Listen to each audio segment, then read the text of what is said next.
ഈമാൻ നഷ്ടപ്പെടാതിരിക്കാൻ നമ്മുടെ ജീവിതത്തിൽ ഉണ്ടാവേണ്ട ഒരു 6 കാര്യങ്ങളെ ഈ 6ഉം പറഞ്ഞാൽ നിങ്ങൾ തന്നെ പറയും ഇതൊക്കെ ഒന്ന് മുമ്പേ പറഞ്ഞോളൂ ഉസ്താദേ, ഇന്നു മുതൽ ചെയ്താൽ മതി. 1, എല്ലാ ദിവസവും 10 തവണ ഇഖ്ലാസ് സൂറത്ത് ഓതുന്ന ഒരു ശീലം നമുക്കുണ്ടെങ്കിൽ അയാൾക്ക് ഈമാനോടെ മരണപ്പെടാൻ കഴിയും. അല്ലാഹു തൗഫീഖ് ചെയ്യട്ടെ. കാരണം 10 ഇഖ്ലാസ് സൂറത്ത് ഓതിയാൽ സ്വർഗ്ഗത്തിൽ ഒരു വീട് കിട്ടും. കിടക്കുന്നല്ലേ അതിന്റെ അർത്ഥം? അതിനർത്ഥം ഈമാനോടെ മരിക്കുന്ന. ഡെയിലി 10 മുഅ്മിനീങ്ങളോട് സലാം പറയാം, ഈമാനും വർദ്ധിക്കും. 3-മത്തത് വുളൂവിന് ശേഷമുള്ള ദുആ പതിവാക്കുക. അശ്ഹദു അല്ലാ ഇലാഹ ഇല്ലല്ലാഹ് എന്നുള്ള വഅശ്ഹദു അന്ന മുഹമ്മദ റസൂലുള്ളാഹ് അല്ലാഹുമ്മ ജഅൽനി മിനൽ തവ്വാബീന ആ ദുആ പതിവാക്കുക. 4-മത്തത് ബാങ്കിന് ശേഷമുള്ള ദുആ സ്ഥിരമായി ചൊല്ലുകയാണെങ്കിൽ അയാൾക്ക് ഈമാനോടുള്ള മരണമുണ്ട്.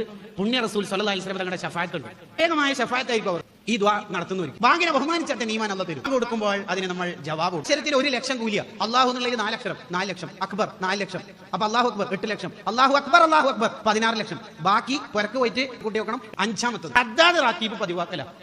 മൻ വാദബാല ഹാദ റാത്തീബ്, ഈ റാത്തീബ് ആരെങ്കിലും പതിവാക്കിയാൽ റുസിക ലഹു ഹുസ്നുൽ ഖാത്തിമ, ഈമാനോടുള്ള മരണം അയാൾക്ക് കിട്ടുമെന്ന് ഹദ്ദാദ് ഇമാം തന്നെ പറഞ്ഞത് ഹദ്ദാദ് ഇമാമിന്റെ മകൻ എഴുതിയ ശറഹിൽ കാണാം. അല്ലാഹു തൗഫീഖ് നൽകട്ടെ. ഹദ്ദാദ് റാത്തീബ് നമ്മുടെ ജീവിതത്തിൽ പതിവാക്കുകയാണെങ്കിൽ ഈമാനോടെ മരിക്കാൻ പറ്റും. ലാസ്റ്റ് മറ്റൊരു കാര്യം കൂടി പറഞ്ഞ അവസാനം, സുബ്ഹിന്റെ സുന്നത്തിന്റെയും സുബ്ഹിന്റെ ഇടയിൽ എന്ന് പറയുന്നത് സുബ്ഹിന്റെ സുന്നത്ത് നിസ്കരിക്കണം കേട്ടോ. യാ ഹയ്യു യാ ഖയ്യൂം ലാ ഇലാഹ ഇല്ലാ അൻത എന്ന ദിക്ർ 41 തവണ എന്ന് ചില റിപ്പോർട്ടിൽ 40 എന്നും കാണാം.